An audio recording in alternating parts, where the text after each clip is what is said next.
buzz before halftime. My heart racing like it's 4th and 5 on a Midwest Saturday night. Hello and welcome back to another episode of the Mizzou Storytellers podcast with Nikki Berry and Dave Matter. Is that right? Did I get that? Did we do it right this time? We did it right, but we have a very exciting guest. But before we get into that, you had a very exciting week. I did. I have a new car. You have a new car. More importantly, you have heat in your car. Less important than the new car, even though the new car is great. It's an F-150. It's not new, but it's new to me. The heat works. The heat works. So the it's defroster works. Not about the car. It's about the fact that you got heat. Basically, you didn't even get the car. Doesn't matter. You got. I was out of heat for a while. A car I'd been driving for 13 years. I wouldn't. It was not sentimental to say goodbye. I traded in. Shout out to the good folks at Fulton Ford. I went down to Fulton because they had exactly what I wanted. I hope. Are we doing anything wrong with our sponsors? Podcaster Steve is very happy because that is a sponsor. Okay, awesome. All right. Shout out to the quality Ford dealers. There we go. Shout out to Adam at Fulton Ford. He did it. He set me up, and I am now the proud owner of a F-150. I'm officially a truck driver. Can we say? Not a real truck driver, but I am driving a truck. Sure. And it has heat. That is the best part. That's the part. Honestly, you could have been driving, one of those little, kid little cars. You know what I'm talking about? No. It's red and it has a yellow and it has no windows. Because okay. As long as that had heat, it would have been better. Would have been better, yeah. My kids aren't miserable now on the drive to school in the morning because we actually have some heat. I was going to ask what they thought about the car. They're at that age where they don't really say a whole lot anyway, 14, so it's usually just staring down at their phone. But they do appreciate, because you will, maybe this trend will be over by the time you have teenage kids, but right now they don't like wearing coats. They don't like wearing long pants. It's shorts and it's hoodies. That's all. And then you see the other kids get out of the car too. It's the same thing.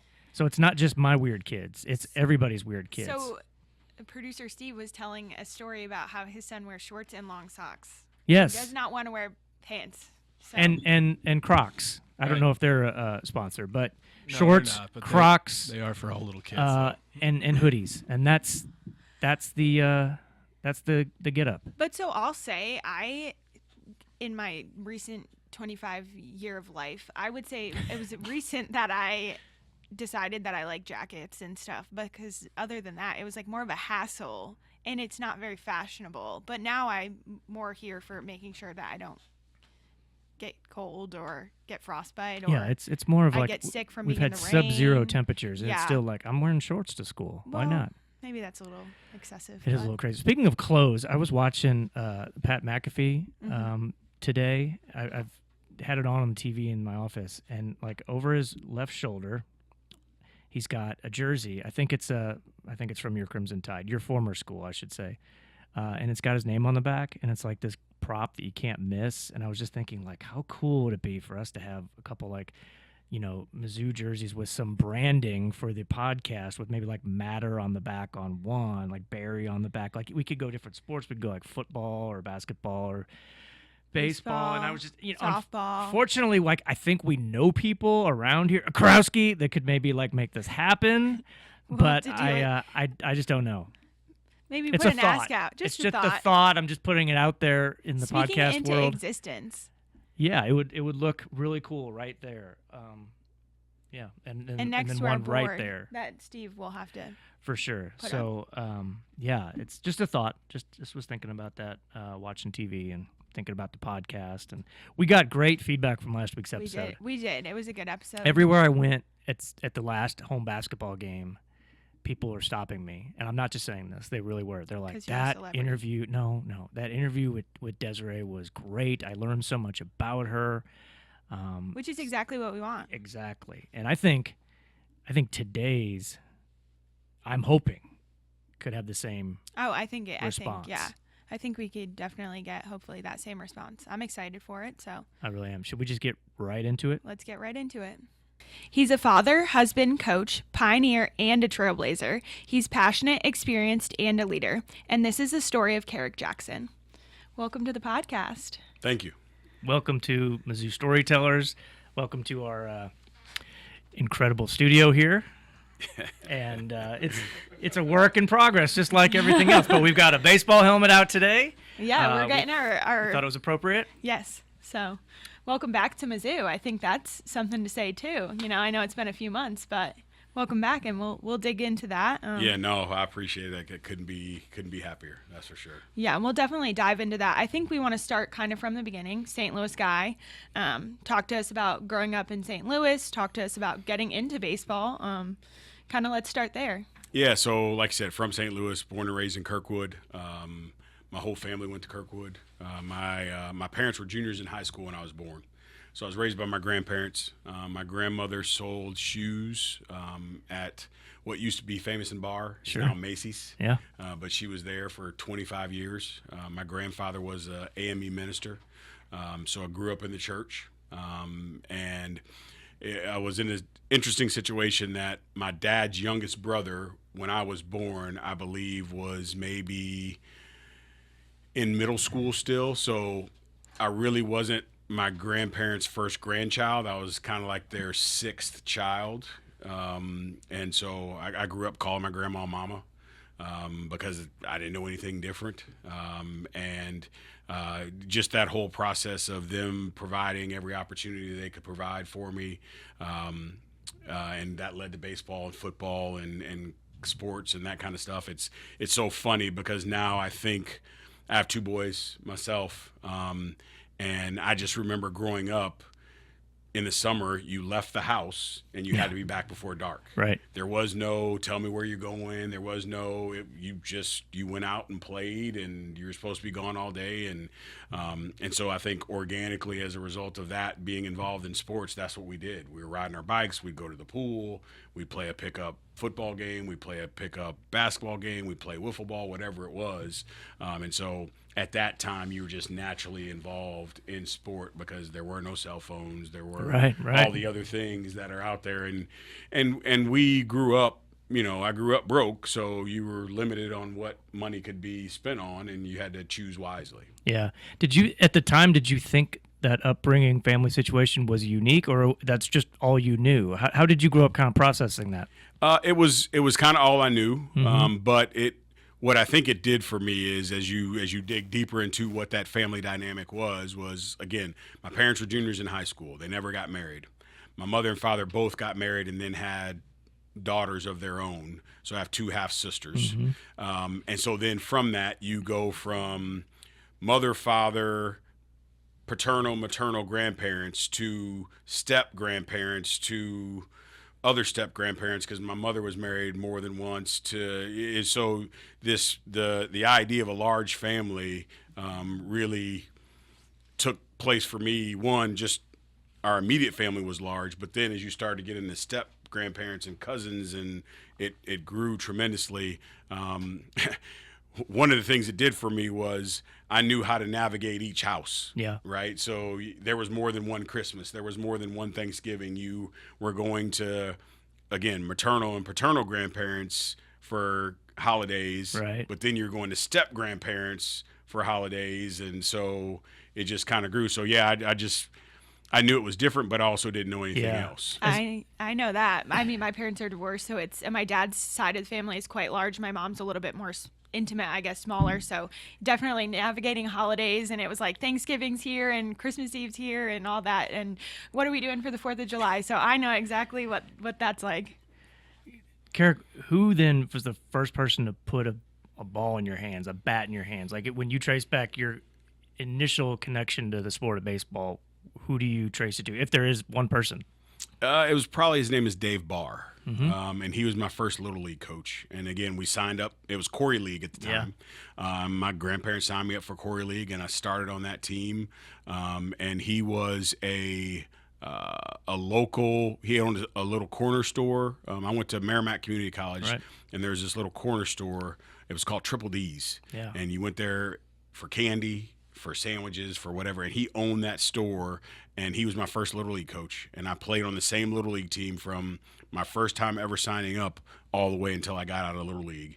And so, but again, because of my grandparents and working all the time, many times he'd have to come pick me up and take me to practice and do all those kind of things. So he was probably that first person who introduced me to the game and kind of my love for the game kind of grew from there. Right. And you go on from Kirkwood to Merrimack. I remember, I'm a couple years younger than you, but I would go to Merrimack for baseball camps because I lived in South County, so I wasn't too far away. And I just remember the baseball program that was really good, and it got better with time. So what led you from high school to community college there to be kind of the first stop along your baseball journey? For sure. I mean, when you talk about Merrimack Community College, Rick Lessman. Yep. Like, I mean, he was the godfather of baseball in the Midwest, of not only junior colleges but just baseball in general, because so many guys that come through there and gone to play Division I, been drafted, big leaguers, the whole deal. So my junior year, I had a really good junior year. I was an outfielder, and had a really good year. Had drawn some interest from pro scouts, and my senior year, I put a lot of pressure on myself to perform, and did the exact opposite. Probably had the worst year ever of my playing career. And I was an outfielder with a strong arm. I get up and pitch one day, and we're actually pitching. We're playing against Vianney. And Vianney is a local high school in Kirkwood. Right. But there was 3 guys on that Vianney team that I'd played Legion ball with. Okay. And so I'd been begging my high school coach, like, let me pitch. And it was against those guys. And it was Josh Climate, Cliff Polite, and I can't remember the catcher's name off the top of my head now. But those guys were coming up in the order. And so Josh Climate was a high draft. Cliff Polite was a high draft. Yeah. Cliff played in the big leagues. Josh fell just short of playing in the big leagues. And so I pitched against those guys on that day. Well, they're scouts there. Right. And they saw me pitch and come up to me afterwards and asked, had I ever thought about pitching professionally? I was like, nah, I hadn't. And then you need to think about it. So they invite me down to the pre-draft at the Cardinals that year, and Coach Lessman is there. Wow. And so in that conversation and me throwing in front of scouting directors and all that kind of stuff, he's like, hey, they really think you got a chance to do this. What would you think about coming here? And I never thought about junior college. I had some small school offers for baseball coming out of high school. I also played basketball, so I had some dual offers when it came to that. And so that's kind of where my mind was at. And then when that was presented to me, I said, all right, yeah, let's do it. Sure. And then from there, you go to Bethune-Cookman. So what is that transition like? You've been in St. Louis, you move away, you go from JUCO to now a different environment. So what does that transition look like for you? How was that experience? It was very different. Growing up, again, in St. Louis, in Kirkwood specifically, it's diverse, but on my little league team, I was the only black kid on the team, right? And then when you got to high school, there was more. I think there was, at any given time, specifically my junior year, once I played varsity, I think we had maybe 6 other black players on the team in addition to myself. And the only other year that I experienced that was playing for Matthew Dickey's Boys Club. My mother lived in the city, so one summer when I was living with her, I played on the Matthew Dickey's Boys Club. But that was the only time that I ever been on a team that was predominantly black. Yeah. Well, then now you go to an HBCU, right? And again, at Kirkwood, 12% tops, right? Merrimack, maybe even less. And then now you go to an HBCU where it's all black, predominantly black institution, and playing on an all black team. And it was a life-changing experience for me, just being in that environment and being in a place other than when I was at the Matthew Dickey's Boys Club, which was an all-black team. We were really good. And so now being able to have that again at a higher level, it was a great experience. This episode of Mizzou Storytellers on the Inside Mizzou Athletics podcast is brought to you by Shelter Insurance. Ranked number 1 in customer satisfaction for auto insurance in the Central Region by J.D. Power 5 out of the last 6 years. We're your shield. We're your shelter. And then you go to Nebraska. So you kind of come back to the Midwest. Similar, great experience. What kind of outlook did that give you? Yeah, so at Bethune-Cookman, we're a very small team. I think we had a 26-man roster. I think we had 7 pitchers. Our head coach there, Brian Reese, white coach, washed uniforms by hand. We didn't have a practice field. We practiced on the band practice field. We didn't have a home field. We go to local parks to practice. Played games at Jackie Robinson, which was the single A affiliate for the Cubs at the time, but we could only go there for game days. And just he did everything in his power to put us in a position to feel as big time as anybody. So we win the championship, first championship in the history of the program. He leaves. I came here for you.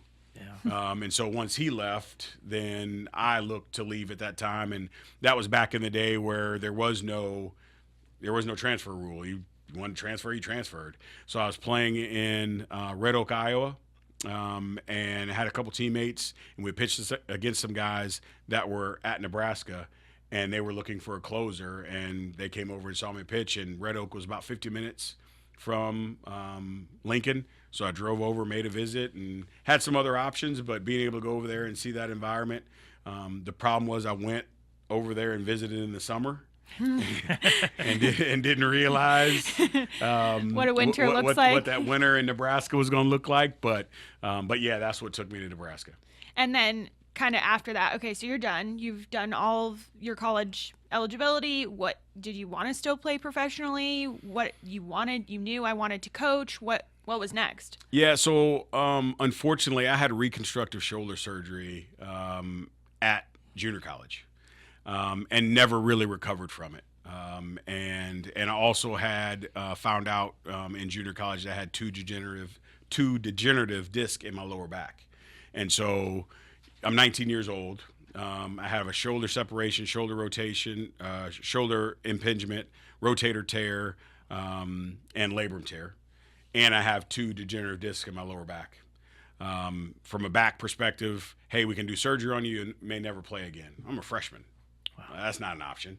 And then with the shoulder deal, it's like, hey, you're going to get this surgery. And at that time, surgery wasn't as advanced as it is now. And so there was an experimental deal where they went in with lasers and repaired it with lasers, and the recovery was going to be quicker. Well, that surgery didn't last very long. They went back to do it the way they did it, but I was part of that experiment.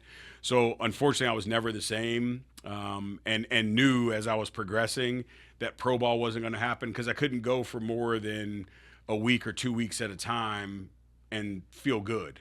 And I'd throw and feel good, and then I'd have 2 or 3 weeks where I was down, where, you know, balls coming out of my hand at 84, 85 miles an hour, and that is just not going to cut it, right? So I knew professionally it wasn't going to happen. I didn't really think about coaching. I was actually an early childhood special education minor. I had always thought about coaching or teaching kindergarten through second grade. I never wanted to go higher than second grade because they start to know too much. And so I don't want to have to put my hands on a third grader, right? Yeah. So that had always been my path. And even when I was at Nebraska, my last year there, I was able to run the Early Child Development Center. My teacher let me do it. Wow. And so she promoted and pushed for me, hey, you know what, you could really get into this early childhood space because as a male that you'd be a high demand and long career and that kind of deal. Well, I was volunteer assistant at that time, and our head coach got fired. Our assistant coach, Mike Anderson, was on staff, and he's like, hey, it's just the two of us on staff. You want to go out to the ABCA convention? I was like, all right, yeah, let's go. So I go out there, and I remember, and that's probably a life-changing experience for me, because I remember sitting in hotel rooms and listening to veteran coaches talk about different things about the game. I still have the yellow pad that I took, and this is 97, that I was just sitting there just taking notes and looking and head on a swivel, and I didn't say anything to anybody the whole weekend I was there. And that kind of gave me that kickstart into, okay, I've always been a student of the game, and there's things that I believe I can do to help kids be successful. And wanting to teach, coaching is teaching first before it's coaching. And so that's what led me down that path. That was my first thought, is you may not have thought that you wanted to coach, but the early childhood, my mom's a PE teacher and she teaches little kids, and they coincide well because it's, again, you're always teaching. It's just, you're not in a classroom, you're on the field. So this episode of Mizzou Storytellers on the Inside Mizzou Athletics podcast is brought to you by Sophia's and Addison's Restaurants. Sophia's and Addison's restaurants are great local spots to visit before or after all Mizzou home games. Addison's has 2 locations in Southwest and downtown Columbia and features over 20 beers on tap, including local brewers and, of course, their famous Nachos Bianco. So remember, before or after the game, stop by Addison's. Kerrick, I think what's so fascinating about your career is you've done pretty much everything there is to do in baseball. You've been at every level of coaching in college, and you've worked in the pros, you've worked in the agent business, and we could ask you about all of those different stops, but what'd you try to take away from each one that set you up to be who you are today? You know, again, I'm one of those people that I'm always learning, Yeah. right? That I always feel that I can get better. And if I've always said, if I ever feel I've arrived and I've got it all figured out, that's the day I need to quit and go do something else. Mm-hmm. And so the blessing in that is all the different experiences I had, I was never looking for those other than coaching, right? The different stops that I've made outside of coaching were situations of circumstance. You know, when you look at me leaving here and go back to me being at Nichols and leaving Nichols and then getting the job as the Midwest area supervisor for the Washington Nationals when my grandmother was sick. And I was commuting between Nichols State, which Thibodaux, Louisiana, and St. Louis whenever I could to get an opportunity to go back up there and see her. And I told my head coach at the time, hey, man, you're trying to do something, and I'm split on my time, and so I can't do this the way you want to be done, so I need to make this move. But I moved back home without a job. Yeah. And it just so happened that knowing that I needed a job, there weren't necessarily any coaching jobs in the Midwest that were available and that it piqued my interest at that time. So I had a couple scouting offers and opportunities because some of the scouts that had been around me as a coach saw how I got after it and recruited it in all the different places. So that's what presented that opportunity. And then, Tony Vitello and I are really tight. And when he left here, he's like, hey, man, I'm getting ready to leave. Do you have interest in coming here and taking my place? 100%. Yeah. And so coming here and having the opportunity to be here as an assistant coach and, getting things going and back-to-back trips to the Big 12 championship and winning it in 2012 and making the transition to the SEC in 2015, winning 6 out of 10 weekends and, 5 years in and the culmination of our recruiting classes bearing fruit at that point. And to my own fault, my wife saying I can't do this. Yeah. Because I was gone 110 nights a year, and when I was home, I wasn't present. Yeah. Right? Like I've always been one of those people that if I'm not doing it, somebody else is, and they're doing it better than me, and I couldn't let that happen. And so I put so much time and focus into getting this to be what I wanted it to be that I made it tough on her. And so when she said, hey, we got to do something different, as I told our team that time when that happened, and when I told them, I cried like a baby because I knew that this was such a great spot and we had great things going. But as I told them, the decision wasn't hard, right? That's grown life stuff. And so the decision of leaving wasn't a tough decision. Yeah. The execution was hard. And they looked at me, what do you mean? I said, well, I married her for a reason.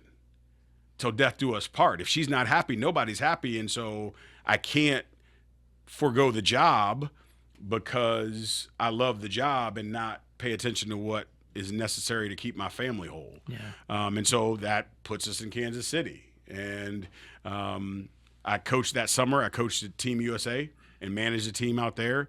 And the Boris Corp guys were out there like, hey, we know you're leaving Missouri. We got a job for you whenever you're ready. No rush. Whenever you're ready to do it, we understand you left for family reasons, so there's not going to be any pressure on you to keep any timelines or any type of deal, just as long as you cover these events. Yeah. And so I was like, hey, I appreciate it, but obviously I wasn't going to do it right away.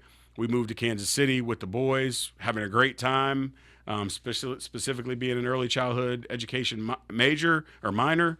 It was a great environment. Well, now we put our boys in early childhood, right, and get them in school, and they're going every day. I can't sit at home and watch soaps all day like that. That's not. So at that point, she's like, all right, well, if you want to pursue this opportunity with the Boris Corp, go ahead and do it. Yeah. And so get into that and doing it. I'm still involved in baseball. I'm still in a position where I'm able to help people. And so because of me being the ultimate learner, I'm taking information always and figuring out what can help me and how to apply it. And then the job at Opportunity at Southern comes available. And I only take the job at Southern because she comes to me and says, "You're not happy, are you?" Yeah. And I was like, "No, I'm not, but I'll do." And it wasn't that she saw me not being happy because I was moping around and grumpy. It was, she basically said, the passion and life that you had as a coach, you don't have that as an advisor and as an agent. It's not the same. And what she recognized was she was going to work for a paycheck. I was doing what I was doing because I loved what I was doing, and I do it for free. Yeah. She wouldn't do her job for free. And so that's how I get the job at Southern. And we go there and we do some really good things there. But then I realize I'm there and I'm bumping my head against the wall and not going to be able to get the things accomplished that I want to be able to accomplish. So the job with the draft league, again, was a situation of circumstance and not let me jump to do this or let me jump to do that. So Yeah. I had made note when I was kind of like just looking at your path that you've always come back to coaching, which it's interesting to hear. And I was lucky enough on your first day back here to spend time with your family and just kind of see your relationship with them. And so hearing that you at one point stepped away for your wife who has a career and has all these things, and then obviously you've come back, but that was something I had noted, was that you always seem to come back to coaching. Whenever you take the time away, still in baseball, you always come back to it. So Yep. Kerrick, I want to take you back to that time you said you were crying like a baby talking to the 15 team when you're leaving. Was there any space in your mind that there's a possibility 9 years later you're back here as the head coach? Could you even entertain that possibility at the time?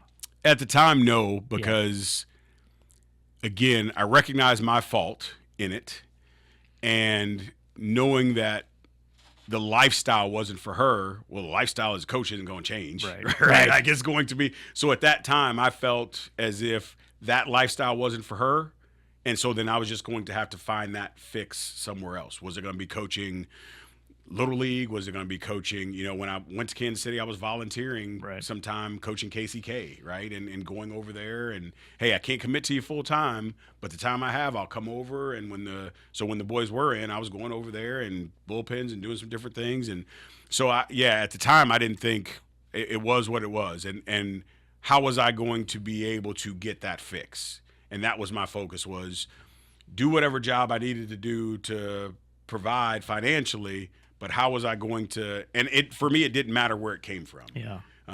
You know, there was my boys my oldest ended up going to University Academy there in Kansas City. It's an inner city school. It was a charter school, and so for me, it's like, all right, hey, I can go over here because coaching and teaching is coaching and teaching. Right. Do you want to do it at the highest level? Yeah, but the root of it is you're getting in there and you're helping kids grow and develop and get better. So I felt like I was going to be able to do that anywhere. So yeah, long answer to a short question. No, I thought when we left, that was it. Sure. When you got the job here, and it was known right away, this is history for this conference. First black head baseball coach in the history of the SEC. It's a silly question to ask, what does that mean to you? Because obviously it means everything to have this position. At large, though, for the sport, why is there that distinction still in 2024? Did you have an answer? I've seen all the numbers, all the studies from the NCAA. It breaks down everything you want to break down, percentages of minorities in every sport, and baseball just lags behind. Simple question is why, do you think? So I think there's a lot, right, that when you go into unpacking that, I think it's a top-down, bottom-up, right? From the top down, professional baseball got away from developing players. Yeah. And so because you get away from developing players, as things progressed in the sport of baseball and from the bottom up, when people figured out how to monetize amateur baseball, then that eliminated particularly a subset, and more so a socioeconomic subset of people. And then in that socioeconomic subset, it's predominantly minorities, right? And so I think that's what happened more than anything else, because you, as a baseball fan and as a St. Louis person, I talk about all the time, those teams in the 80s with the Cardinals, there's times where Daryl Porter and Tommy Hurt were the only white folks on the field, Absolutely. right? And so the idea that black kids aren't playing the game, well, they're not playing the game because now they've lost the opportunity to have quality coaching at the lower levels because the sport has been monetized. Sure. And so that's, for me, is what does it more than anything. Can we talk about the scholarships? And yeah, you can talk about all that, but at the end of the day, for me, that's where it is. It's the idea of we don't have access to the lower levels of quality coaching at the lower levels, so our kids aren't understanding how to play the game. And because they're not understanding how to play the game, then we're at a loss. Right. Because all you have to, at Southern University, my team was predominantly black. Yeah. I have the same 11.7 scholarships that everybody else has. So it's not that they're not there. It's just where do they fall in that grand scope of things to be able to do that. And we had pure athletes on that team. I mean, just pure athletes that could have gone and played other sports, but they had access to coaching early on enough that they grew to love the sport of baseball. I visited with your team last week, did some little media training, and I got to at least see a snapshot of this roster, and I know your staff, of course, it's a diverse staff, it's a diverse team, and when I ask how intentional is that, I had a conversation with Desiree a couple weeks ago, and she made the comment, maybe this came from a conversation you had with her, that you would like your players to see a roster that looks like what they can potentially see as they move forward in their career. How intentional is that? What value is there to have a really diverse staff and then the roster as well? It's very intentional because, again, as we sit and talk, here we are today, and I'm the first black head baseball coach in the SEC. Yeah. Well, you're not going to get opportunity without opportunity. Right. If Coach Jamieson doesn't give me the opportunity back in 2010, am I sitting here? Mm-hmm. Probably not. Yeah. Right? Because at that time, first black assistant coach in the Big 12. Yeah. First black assistant coach and recruiting coordinator in the SEC. So if he doesn't give me that opportunity, are we having the conversation? Are we having the conversation if I'm not the president of the MLB Draft League? Mm-hmm. Right? Or do I get the opportunity to be the president of MLB Draft League if I'm not an agent with the Boris Corp? So it all becomes cyclical, and it comes down to opportunity. Yeah. And so for me, we're not seeking minority players because they're minority players. Yeah. We're not seeking minority coaches simply because they're minority coaches. They have to be qualified or have the potential to be in a certain place. And yes, as a result of that, we're going to be more active in making sure that we're creating and giving opportunities to minority players and coaches, but not solely for the standpoint of, oh, it's a minority coach, let's bring them in. Sure. It's, I'm going to look for that, but at the end of the day, I want the best person that I can have. Right. On either side of the ball. Right. You mentioned Coach Jay. We got to talk about him because it's got to be one of the most unconventional stories I can remember in my time covering Mizzou. He was head coach here for a long time, had a lot of success with you on that staff as well. And then he there's a parting of ways. You guys reunite, and now he's back. And now he's in the Mizzou Athletics Hall of Fame. Yeah, I was going to say, not incredible. Only did you reunite, but you're at Memphis together, and then you get the job, which I do want to kind of touch on that. But then you're like, I know that we worked together at Memphis, but how about we come back to Mizzou together? So what is that? Again, he was the head coach, you were the assistant. Now you're head coach, he's assistant. I think it's just a fascinating story. Yeah, he and I developed obviously a really good relationship prior to me even being here as an assistant coach. Right. He's a relationship-based person. Yeah. So if we didn't have a relationship, the chance of me being here would have probably been slim to none early on. And that relationship continued. I knew what he wanted to do as far as staying involved in the game. So even with the SIU Carbondale deal, right. I knew what Lance was a first-time head coach. Well, hey, man, here's a guy that could really, really help you as a head coach and do a good job of coaching your pitchers, and he doesn't have an ego. So right. He's not going to be worried about he's got to do this or nope. He wants to be in it and probably will enjoy the idea of not having to be the person making all the decisions. Yeah. And so, when the opportunity presented itself that I was going to Memphis, knowing what we were getting involved in, knowing where that was going, he was one of the first people that I reached out to and said, hey, here's a situation that we're, looking at making happen, and I think some positive things are going to happen for us here. What do you think? And so, yeah, I mean, based on our relationship, it was a no-brainer, I think, for him, obviously for me. And then the opportunity came up here, which was a little bit tougher, right? Because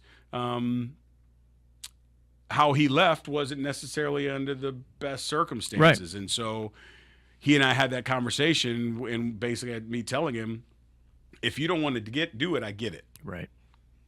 But if you do, let's go and get this thing back to where it is supposed to be. Yeah. And I think that was the thing for him, was we both know what this place is capable of. And being able to come back and have it be full circle for him and have it go in the right direction, I think was huge. But he could have stayed at Memphis and been the head coach. Yeah.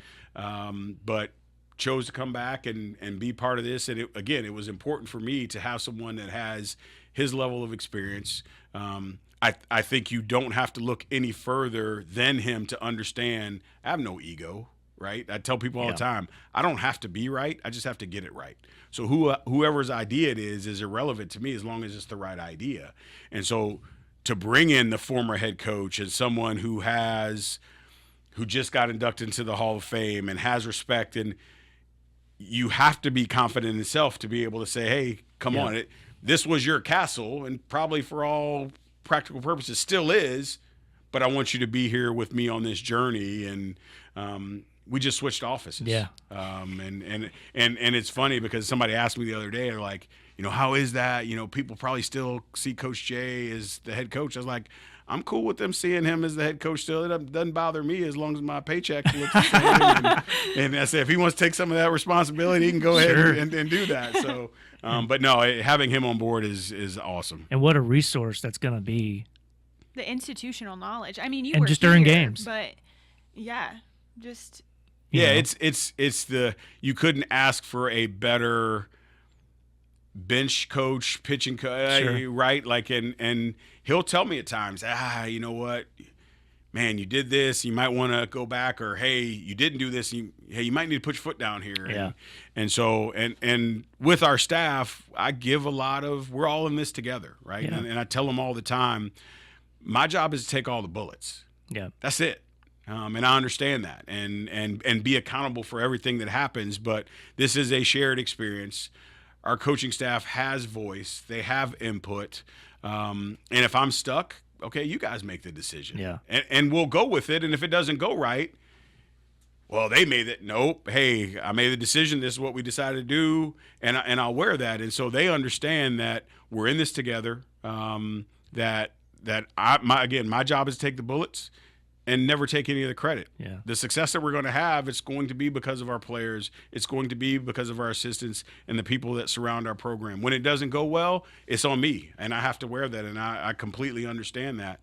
And so I think that builds a really, really good dynamic, because they know we all have skin in the game, but at the end of the day, I'm accountable. Yeah, I love that approach.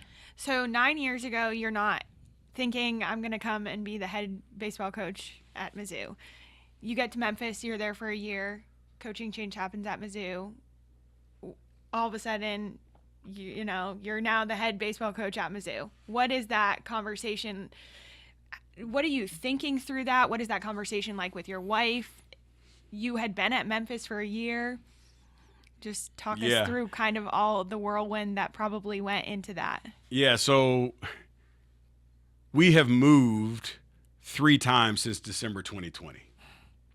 We moved from Louisiana back to St. Louis because when I got the job with MLB Draft League, they said we could live. They wanted me to move out there closer, and she's like, nah, I'm not good with that.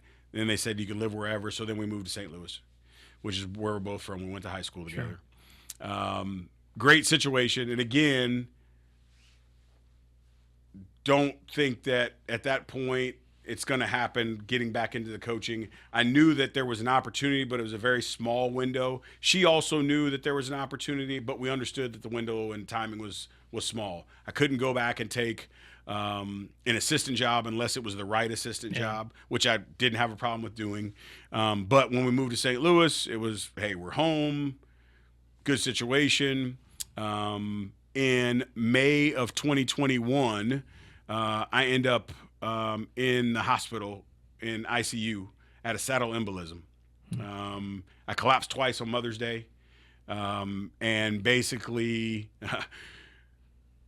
I call her on the phone. It was Mother's Day. We were going to do a seafood boil for our whole family because everybody was right there. And this was the first time we had lived in St. Louis since we had been married and our boys were born. So everybody's happy. And so I go up, getting ready to prepare the seafood boil, walk up the steps. Man, I know I'm out of shape a little bit, but I should be able to walk up a flight of steps without, feeling winded. Sit down. Next thing I know, I wake up, I'm on the floor. I call her. Long story short, we go to the hospital. They get me in there, go to the ER, run some tests. 4 doctors walk in the room. And they say, hey, you are very, very fortunate because what you have, people die from. And basically had an 8-inch blood clot that was coming out of the artery of my heart going into my lungs. Well, that next week, I was supposed to fly for the opening of the draft league. Right. It was opening weekend, and I was going to be out there, obviously, for the first games. And the doctor said, had you got on that plane, you'd have never got off alive. Oh, my God. Because of the severity of that blood clot. And so that episode, as we're going through, no high cholesterol, I'm not a drinker or smoker, wasn't in the best shape, but wasn't in the worst shape. So they said, basically, this is probably something that is related to stress. So then she linked that to the job. Yeah. So then at that point, it was like, all right, well, you're not going to do something that's going to kill you. And then the Memphis job opens up. My agent reaches out and says, hey, I think there's some interest. And we go through that process. She's excited about it. We're excited about Memphis.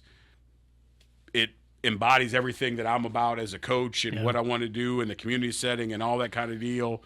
And she says to me, we're excited about this. If you ask me to move before the boys graduate from high school, you're on your own. I said, I get it. I said, I understand. I said, with the administration here, with the environment and everything that's about, this is a good place. We had been looking for some place to call home, specifically when it came to the coaching aspect of it. And I believe that this was it. So obviously everything happens here. Her best friend still lives here in town, sends her a text. She sends me a text, and I can't remember where I was. I was someplace, and I didn't even realize that it had happened. And so she's like, have you heard the news? I was like, what news? And she's like, they made a coaching change. I was like, oh, okay. And at the time, it was like, I've only been here a year. Yeah. Like, they're making a change. That means they're going to do some things. They're probably going to go in a different direction. And I said, 2 years? No question. Right. No question after being here for 2 years and what I knew we were going to be capable of doing. I said, I'm probably at the top of that list. But after 1 year, probably not. Obviously, the caveat to that was Blair. Yep. Someone that was familiar with what I had done and what I was capable of doing.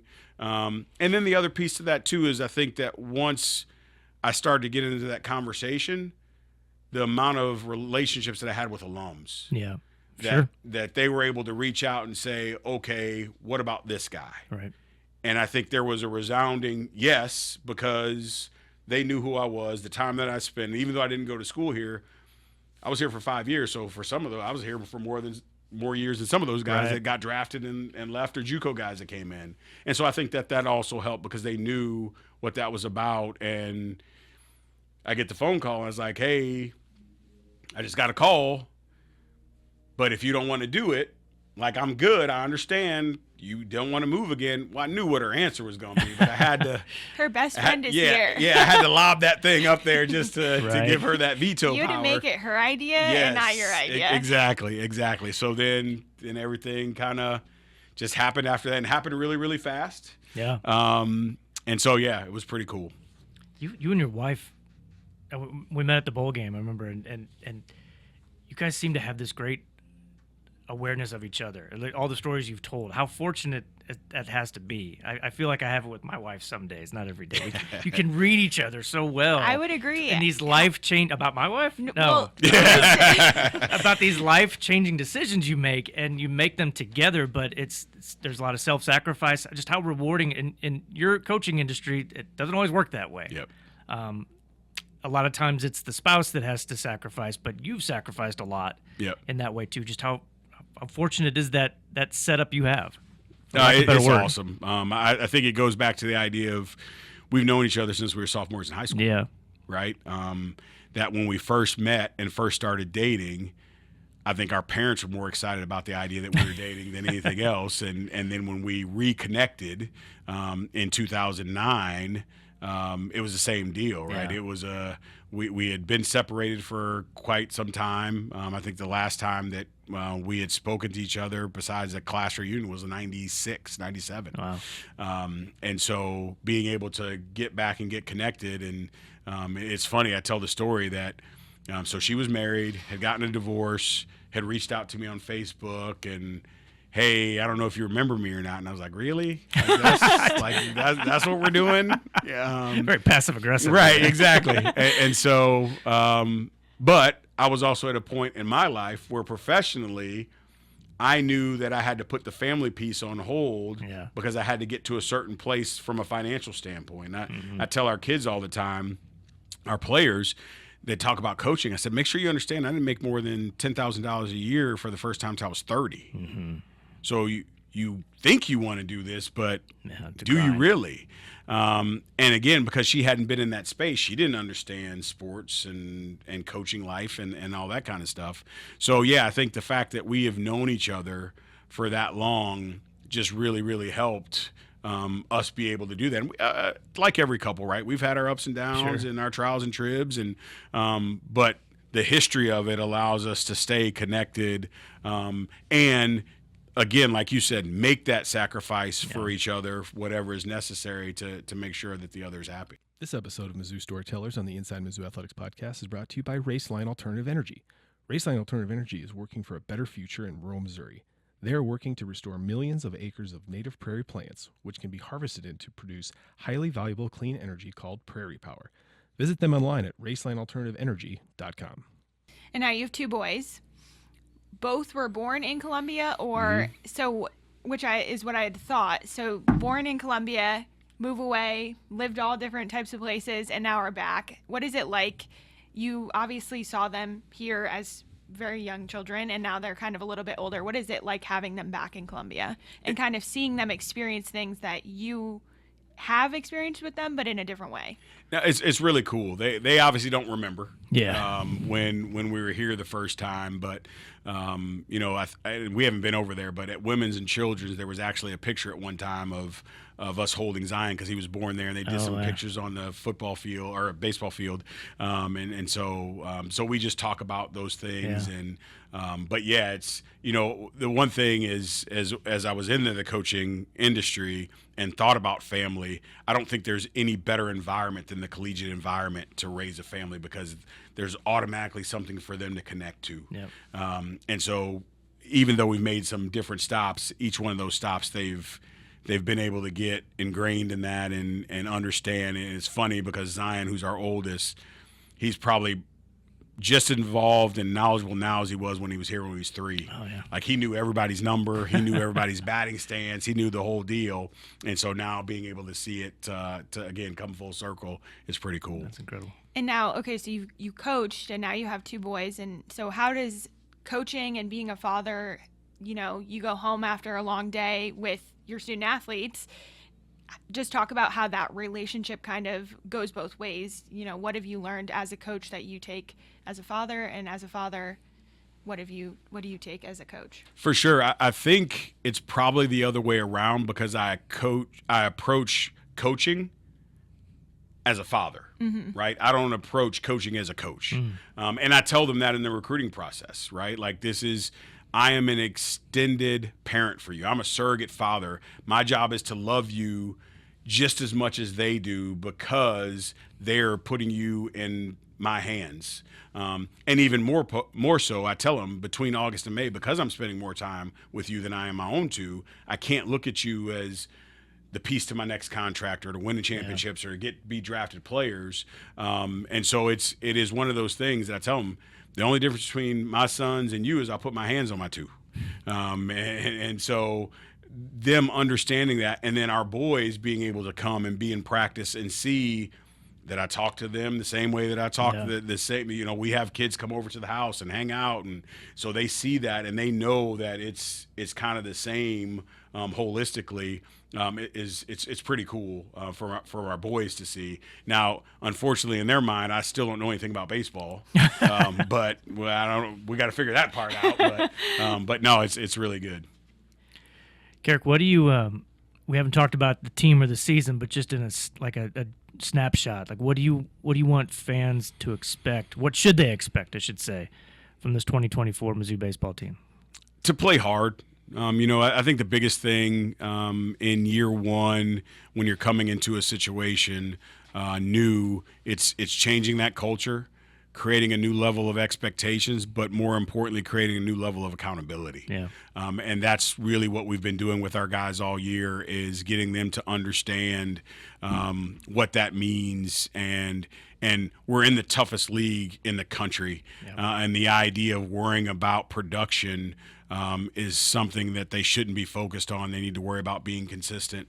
And so getting our guys to getting them prepared for how this is going to go, and getting them to redefine success, and getting them to understand that failure is a choice. It's not something that happens to you, that you're in direct control of that. And so that's what we really, really been spending our time on, is getting them to grasp and understand, let's just go play clean baseball. Yeah. Don't worry about the wins. Don't worry about striking guys out. Don't worry about getting hits, because those are all things you can't control. You can control your effort, your attitude, your energy, and how you go about playing the game. Yeah.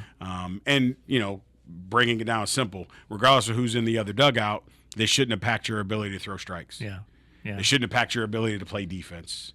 And so that's where we are. It's baby steps, right? It's really slowly progressing this thing along, and fans to understand that our win may not necessarily manifest itself on the scoreboard in year one. That we're changing how we're going about our business, and the perception of how we're going to play, and how we're going to be looked at, and that could ultimately end up and translating on the scoreboard. But early on, it may not. Yeah. The only roster question I was going to ask was about your catching depth, and only because you mentioned Blair DeBoard, our associate AD for development, runs TSF. He's been checking with compliance to see if he's got any eligibility left. Yes. We hear Glory Day stories all the time from Blair. Yes. All the times he got pinch run for at Kansas State after hitting a big double. Yes. Is there any opportunity for Blair to maybe get in an at-bat here or there, maybe catch some even in practice? He could definitely come out there. Whether or not he would, I don't know. But He will. BP part, yes. I don't think he's going to strap on. He's the not gear. going to squat down. Yeah, and he's take not it. strapping the gear on. Yeah, he might not do that anymore. But I do remember him as a player because I was scouting at that time. Yeah. And again, he's one of those guys that it didn't flash tools, but it was high baseball IQ. It was gritty. Like, he was going to fight you before he would lose to you. And that's what we're trying to get back to, because, again, as you well know, being around the program, that's what had made this place so good. Was having guys like that. And so, I think I'm very fortunate to have him as our sport administrator, who understands what it means to be a player of that caliber, but still have success because you go about it a certain way. And I think that will be infectious to our guys. Yeah, he's so excited about this season and for to be reunited with you, just like with Coach Jay. There's reunions everywhere. Yeah. It's really it's awesome. And we poke fun, but we love his Glory Day stories. So. Yes, definitely. So we do a segment, rapid fire. So you think we're ready to get into those? I think so. All right. So just quick off, whatever comes to mind. Your walk-up song, if you would have one. Even if you're coming out of a bullpen. Yeah, if you're it could be. a pitcher in the later Yes, stages. we still of your do career, those. What's your walkout song of the bullpen? It was, at the time, it was Lauryn Hill, Ready or Not. Oh, okay. Yeah. If you had one today, though, would you adjust it? Classic Man. Okay. Okay. Fair. Favorite place you've traveled? Cayman, Okay. because we go there on a regular basis. Yeah. We went to Bora Bora this past December, or 2 Decembers ago. But the time it took to get there, I'm cool on going back there. I don't have to do that again. But probably Cayman Islands. You want to ask the next Yeah, one? who was your favorite Cardinals player growing up? I mean, you grew up same era as me. You had those incredible 80s teams. Who was your guy? Obviously, you go with in that era, Yeah. you go with the idea of Ozzie and that type of deal. But favorite all-time Cardinals, Bob Gibson. Uh-huh. And then for whatever reason, growing up, because you didn't have that understanding of Bob Gibson, younger age, because Right. it was kind of out, I really like Felix Jose. Okay. And I don't necessarily know why, but 33 and just big physical, and we play wiffle ball, Yeah. and, you know, so. Acquired for Willie McGee, I believe. Yes. Yes. Yes. There you go. Yep. I've got a Bob Gibson story. I'll tell you when we're done recording because I don't know if it's appropriate for the podcast. So our two dogs, we have two chocolate labs. One of them's name's Gibson. Great. And the other's name's Satchel. Perfect. Yep. Amazing. All right. Do you drink coffee? I do not. I always find that I have to drink coffee, so I always find it fascinating that people can just function without coffee. Because You scold me if I'm drinking it like after 3 o'clock. because you drink coffee after 3 o'clock. You're not gonna sleep. All right. I work it out somehow. My last rapid fire question is: how did you propose to your wife? Because she's so lovely, and I love your story of just your relationship. So it was Christmas, and we were living in. She actually was living in Olathe, Kansas, and because I was scouting, I was living in St. Louis, but I could live anywhere in my area. So I move over there. The whole family's comes to Kansas for Christmas, and I actually bought a St. Louis Cardinal Mr. Potato Head. And it was a baseball deal, and he had a glove on. And that night, I am notorious. First of all, I'm an awful gift wrapper, like awful. Same. And I'm also notorious for staying up late on Christmas night trying to get everything. So got this Mr. Potato Head, and that night I get out a utility knife and I cut open the back of the package and put the ring in the glove in the package and then seal it back up. And so we're unwrapping gifts, and that's the last one that she unwraps, and she unwraps it, and she's like, oh, a Cardinals Mr. Potato Head. As a woman, I could totally see that happening and being like, oh, thank you. Yeah, and so she's kind of looking, and her brother knew what was going on. He was like, hey, like, that's pretty cool. Like, look at it. And then she realized when she looked up that the ring was sitting in his hand. That's the glove adorable. hand, That's so fun. That is Yep. adorable. And she said yes. And she said yes. yes. Okay. Yeah. Yes. She important now likes the Mr. Potato Head Cardinals player. Is it so- still around in the house? Yes. Yeah, it's still, she still has, I think she keeps it. She has a little shelf of knickknacks that she keeps that's great. there. And I tell the story because, again, we were dating, we separated in 96, she gets married, and as I told you, I was raised by my grandparents. Folks of that generation, divorce didn't exist, right? Like, if my grandparents got into it, somebody's just sleeping on the couch. But there was nobody. And so she knew that I held strong to those values of divorce is not an option. Like, we're in this. Right. And so I tell her, I said, it's a good thing I waited for you to get your life together, because if I'd have been married, you'd have been shit out of luck. Well, thank goodness for Facebook. Yeah, Exactly. thank goodness for Facebook. Who knows? We didn't ask this, but we like to ask this question. So, what is your favorite like restaurant in town? What was the first place you went to when you came back? What was something that you were absolutely missing? So Sophia's is our favorite place. I haven't been there with her yet. I actually went. We had somebody else, so she got mad at me when she found out that I went. You've also been here almost Yes, we like have. 9 months at this point. So. Exactly. So it's definitely Sophia's, and yeah, so we gotta get over there. It was last week. The boys had a sleepover, and she's like, "Hey, you want to pick up Sophia's and bring it home?" I was like, "Is Sophia's really a takeout? Like, do we want to mess with that going the first time back?" So that's. And then obviously D-Rose wings, smoking wings. That is a staple. And there's so many other new places that we need to try, but Sophia's is definitely the one, and we live right down the road from it. I was there on Tuesday, so I had dinner there Tuesday. That chicken bodega.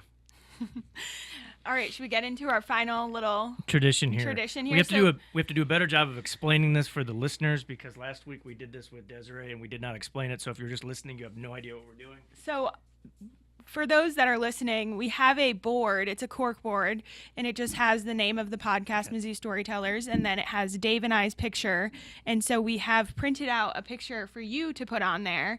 So the idea is that each guest will get their name and face Nice. on the board. So come on, and you can put it on where you want. Go right next to the boss down there, Yeah, or wherever yeah. you want. I'm fortunate to go next to her. There you so. go. He's putting it right next to the boss. There you go. Oh, and we can put it on. Amazing. Perfect. This will be hanging, so if you are watching, it'll get hung. Good. If producer All right. Steve never. Kerrick, That's this was awesome. I was so excited when Mizzou hired you, not knowing I was going to be working here at the time, but now that I am, and I get to we get to work alongside you and watch you up close and watch this thing build. I'm ecstatic. Can't wait for baseball season to get here. No, I appreciate you guys having me on, and I'm excited as well. It's one of those deals where, with all the journeys that I've had, like, to be able to say I'm home, there's no better feeling than that. Yeah, February 10th, Fan Day Yes. over at Divine. Yes. First home game February 27th against SEMO. And you guys, your season starts February 16th. You're going to be Yes. on the road in some Out of warmer California. climates for a while. Well, we're traditionally, and we're notorious for going someplace else, Right. and the weather here being better than where we go. Yeah, that happens. I've actually sometimes. heard that from Yes, people yes. who have been with the program. Baseball and softball both have always said every time they go travel, it gets cool. So Yes.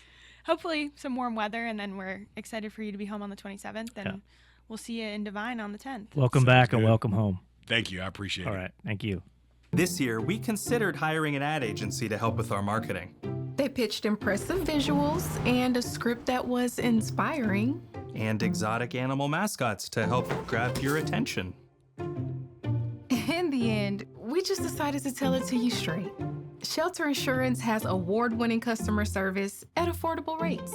Plus, our local agents are there to help you understand what coverage you need. To find an agent near you, visit shelterinsurance.com and switch today. What a conversation. That was so great. It was really good. I knew a little bit about Kerrick's background. We know his bio. Yeah. We know his Wikipedia page, but I didn't really know the family background. I think the relationship with his wife is awesome. He Incredible. tells it so well, and all the choices he's made over the course of his career, and just how. If you notice, there's a theme there. It's all about reunions. And his wife, they were estranged for a long time. They get back together. Same thing with him and Tim Jamieson, and then him At and Mizzou. yeah. Back together again. Blair DeBoard, back together again. How about Blair getting mentioned several times I in today's know. podcast?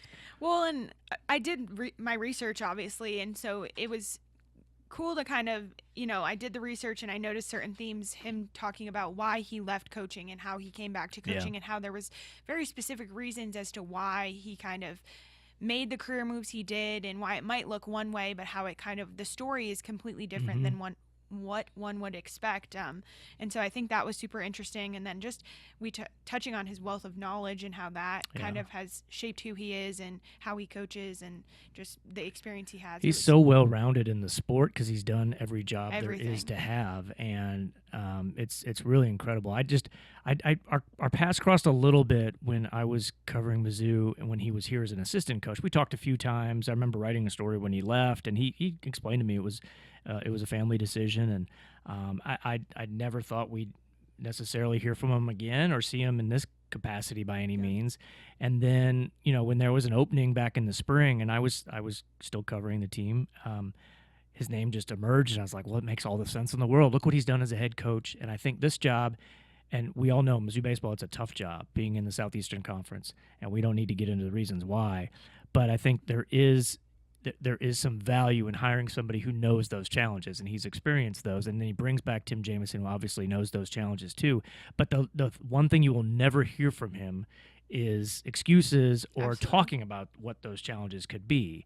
And I think that's great. That's absolutely what you need from the leader of this program. And I am so excited for his regime here, his career, because when the job is hard, it is so much more rewarding when you get it done and you do it the right way. And I really think, he's going to be able to do that here. Yeah. February 10th, everyone can come meet the team and kind of hang out. A neat new event we're doing, which is great. Which is cool. And in Divine, which has gotten some, a little bit of some construction. Yeah, the Divine facelift Pavilion. to it. Yeah. I call it kind of a happy accident because we built the Stevens Indoor facility for the football team, which is across the street for them to practice in. That leaves open the Divine Pavilion, and we could have just let Divine just be as it is, an older football field, and softball and baseball could have gone in there and just used it as a football field. No, they converted that. We converted that into an indoor baseball, softball facility now, and it's going to reap benefits for them. I think recruiting and obviously getting out of the weather and be able to use it, and that's where that event's going to be, February 10th. There's a men's basketball game that night. It's a Saturday, so come on out and meet Kerrick, meet his staff, and meet all his players, and then the season's going to be here before we know it. Yeah. I just have to tell you, Dave, that Morgan, Dominic, and administration, she's texting me just like she was texting you last time. So she's adding to our to-do list. Should we get through some question and answers? She has access to our schedule, so she knows when we're recording the podcast. It's just her way of getting on here so it's we can because mention her. She wants to come on so bad. She just won't admit She just wants to be part of the story. All right. Question and answer. This from is our really fans. inside baseball when we're talking about Morgan, but once we have her on, put her in the hot seat, everyone will appreciate all this nonsense. All right, we took some questions this week from our fans. I say our fans, I mean Mizzou fans, but maybe they're Dave and Nikki fans. Mizzou Storyteller fans. There we go. All right, this is from Mike. Millions of subscribers. Millions of subscribers, growing by the day. All right, this is Mike. He's got a lot of numbers after his name. We're just going to go with Mike. Who is one or more of the Mizzou athletes from Olympic sports that should get more recognition? Nikki Berry, what's your answer? Interesting. I think we have a lot of really, really interesting student athletes, not only just on the competition side of things. I look at, or I think of Jocelyn Moore. She got a 10 last year in gymnastics. She's really fun to watch. We have, Rocky and Zach, their brothers. So watching their journey Elams in wrestling. wrestling. Yes. I think Alex Honnold had a really great year last year in softball.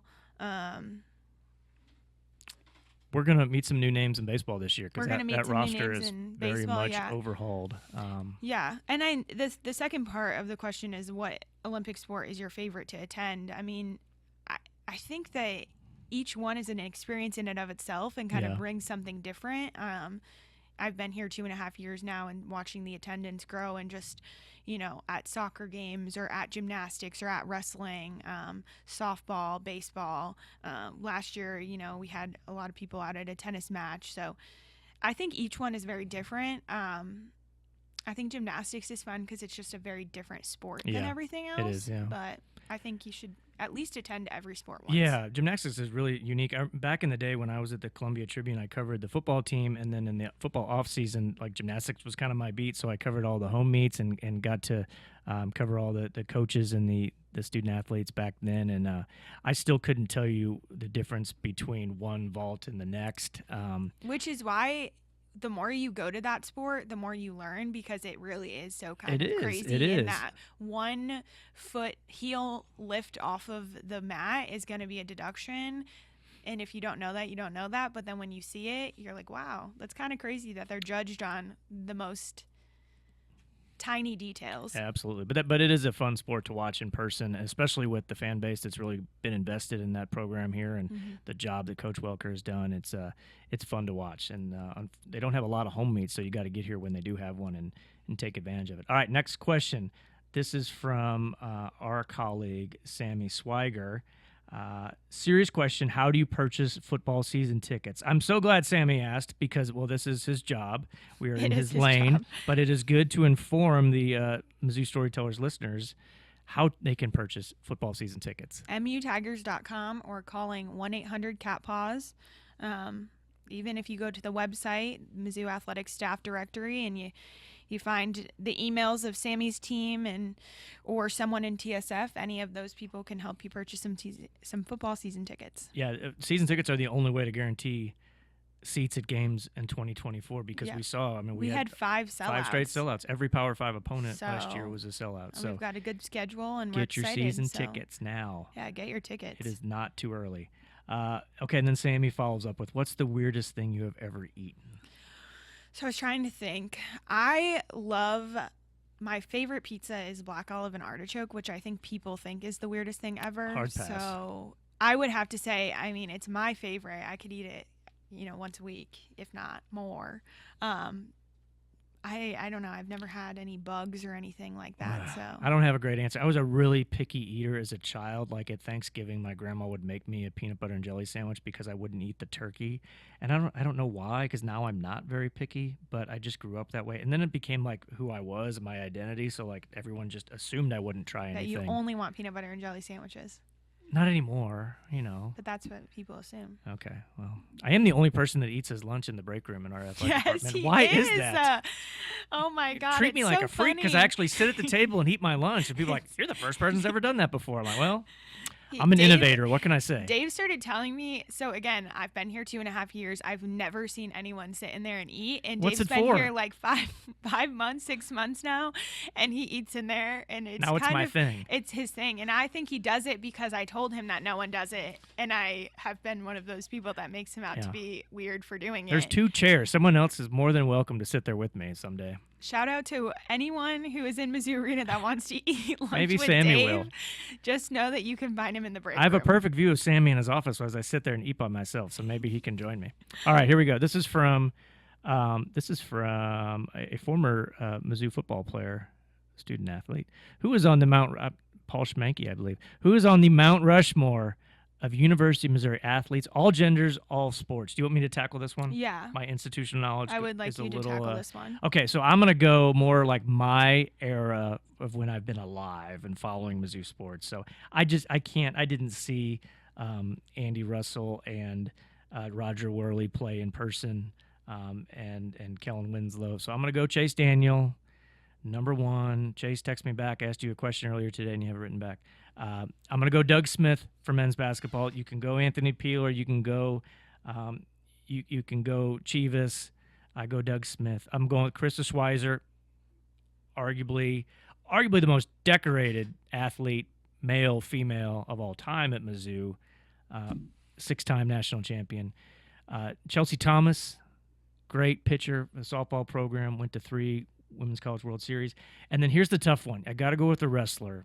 And I did a list a couple years ago for the Post-Dispatch during COVID because there was nothing else to write about, ranking the best Mizzou athletes of my lifetime or my time covering athletics. And the big question is, do you go Jaden Cox or do you go Ben Askren? They both won multiple national championships. They've both been in the Olympics. This is a really tough call. And my choice generated a lot of conversation and some controversy, back in COVID when we had nothing else to talk about. But this Brian Smith, I think, helped inform my decision. So I gave a slight nod to Ben Askren over Jaden Cox. Interesting. But Jaden's like right there. So if we're going to carve another face on the mountain for Jaden. We're here nitpicking, which is incredible that we have 2 wrestlers that have, the accolades that they have. And Keegan O'Toole might surpass them. Keegan is right there. Very well.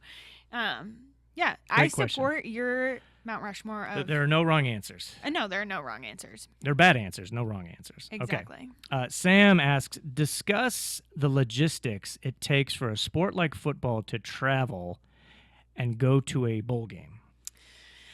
I think it takes a lot of preparation, communication. We're very fortunate to have staff that, they're really great at the organization of this. Andy Lutz, Marcy, a lot of other people.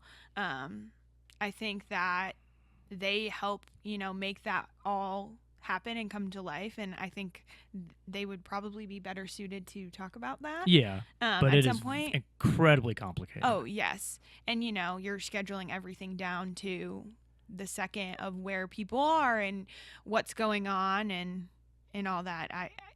I am a planner and I'm an organizer, but they take that to a different level. Yeah, I got to see that, and we got to see that firsthand with the bowl trip. That was a big traveling party. Not just the people, but the the equipment trucks that go down early. And we have a lot of people on our staff that spent their Christmases down there. So they take trees, they take gifts. I had a very small job to manage some folks on the buses, and even that seemed like it was complicated to make sure people are on the right bus to go from here to there, and then multiply that times 100 for the folks that have to do all the organization. But I think what you say there too is it definitely takes a village to do it, and I think we all kind of come together and make it happen however we need to. You use the bowl trip, for example. Everyone, a handful of y'all were assigned buses to make sure that you had certain people on there and making sure no one was left behind. So I think that goes a little into the detail and organization of just getting from the hotel to the actual game and back. That's one component. And the interesting thing to me, and this may not be interesting to everyone listening, but those plans started in November, and we had plans for 6 different bowl games that could have been possibilities that we'd go to, because you just don't know. Yes. And if you wait till December 4th to make your plans, you're weeks behind. You have to be ahead of the game there. We sit in our weekly meetings where we literally did, as you said, planned it out. What if this happens, and then what are we doing, and what does that look like? And so, super interesting. Okay, we're going to end it with an email question from Bob. We have every right to claim the 1960 national championship in football. Nikki might need to Google this one. Isn't it time to make this right? Others in the SEC do. The NCAA thinks it's legit. I'm not sure about that.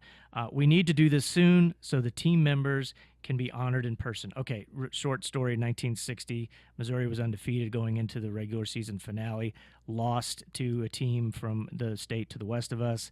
That team, it turns out, used an ineligible player, so the loss wasn't really a loss. Missouri goes on and wins its bowl game. Technically did not have a real loss on the schedule by the NCAA's eyes. Should we crown that team a national champion 64 years later? I don't think so. I get the sentiment, but I get the sentiment. We put an asterisk next to it and say, hey, unfortunate things happen, but I'm not so much for the those kind of awkward deciding on our own that this is a championship.